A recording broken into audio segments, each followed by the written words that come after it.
We all know Dan Bilzerian, right? The freaking American entrepreneur, social media personality, and poker player. He's known for like always having girls around him and being rich as shit and nice cars and just being the guy, right? The guy that all these teenagers want to be when they grow up. So he talks about Gaza. He talks about Israel. He talks about Trump. He talks about what he thinks, what's right and wrong, and he has some interesting things to say here. Let's check out the clip. So you're America first. Is it fair to say you're America first? Okay.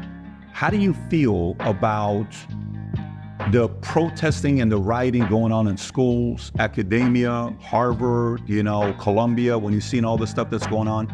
Free Palestine, gays for Gaza. When you see that, what do you think about it? Does it do anything to you, or you're like, let me support them? I mean, I think it's pretty funny that it wasn't a problem until it was against Israel. It wasn't a problem with BLM. It was fucking encouraged with BLM. It was always a problem with Bullshit. BLM. They fucking encouraged it. They let them burn down police stations. There was no repercussions. I'm not talking mainstream. No, I'm talking about our government, our media encouraged that shit. Right? They encouraged it when it was BLM. Like, they literally burnt down police stations and it was fine. The mayor came out and was like, no problem, no arrests, no big deal. We don't give a take down statues, destroy buildings, burn cop cars, do whatever you want to do. But the moment it was Israel, now all of a sudden, why do you think students get the shit beat out of them? They get arrested, they get pepper sprayed, they get fucking maced. And those are peaceful protests. BLM was not peaceful. But it was fine because it wasn't criticizing Israel. What does that tell you? I mean, are those two the same? Are those two the same thing, BLM and what's happening in Israel?